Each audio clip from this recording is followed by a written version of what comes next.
we get started on this tale, I'd like to give this guy right here a shout out. He's an Appalachian neighbor. If you ain't checked his channel out, I suggest you hop on over and check him out there. If you like them old stories, them old paint stories, and booger stories of these Appalachian mountains, you're going to enjoy what he's got going on over there. Pretty cool dude.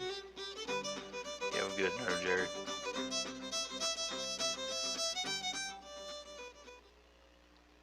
Back on one of these old Kentucky hollers, plumb in the head, sat an old two-room cabin. Now in this cabin lived two older people, husband and wife. Their children had all married off, Cliff and Abby, if I recall their names. It was getting along about dusky dark. Cliff, he was sitting on the porch whittling on a chunk of cedar, resting a spell after a day's worth of choring, a little fence mending. Miss Abby was just finishing up supper when then out of nowhere the loud, eerie sound of a screech owl. Abby froze in her tracks. Cliff, he stopped whittling, raised his brow and looked ahead. If you're from these mountains, you know a screech owl at dusky dark meant someone was going to die. That night at the table, not much was eaten.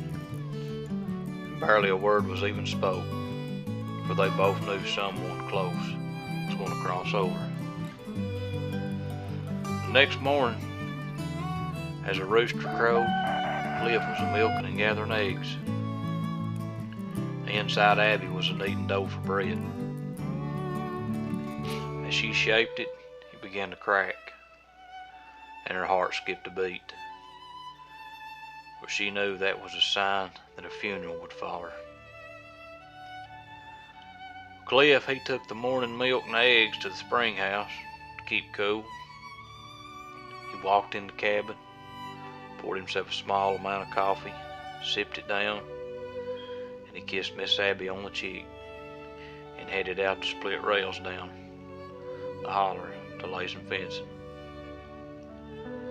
Abby set to sewing a tore seam in her only black dress. She knew in her heart she was going to need it soon. About midday, she was frying some apple pies for their lunch. She was figuring it was getting time for Cliff to be coming in for a little bite and a sup of coffee. She went out to get the eggs from the spring house. She carried them in to use for some cooking. That's when she noticed the eggs was an uneven number. Cliff never said anything. He gathered an uneven number of eggs, an omen of danger. "Oh my," she said out loud, "my sweet Cliff."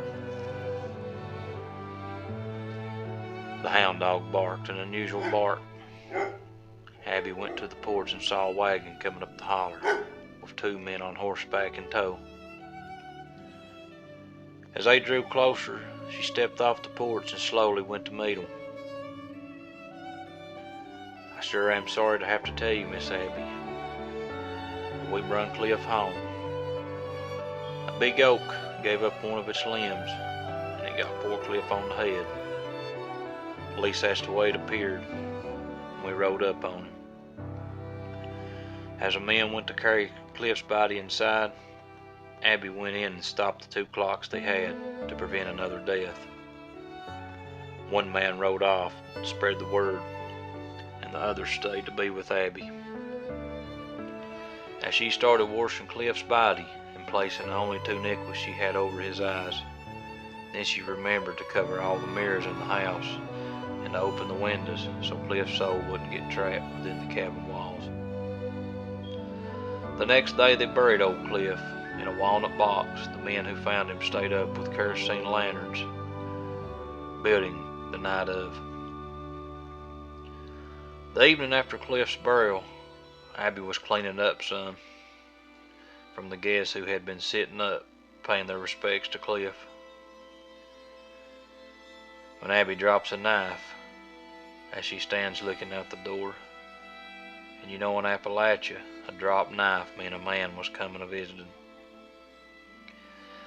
Then in the corner of her eye she saw him. Ah, she sighed, my Cliff, his spirit come to say goodbye. He gave her a wave, and he turned to walk away. As he walked away, his spirit turned to a vapor and headed for the clouds. Abby, standing there, still in her black dress, had a feeling of peace, for she knew soon she'd be hand in hand with Cliff again. If you're ever out this way, give a shout out to Abby and Cliff.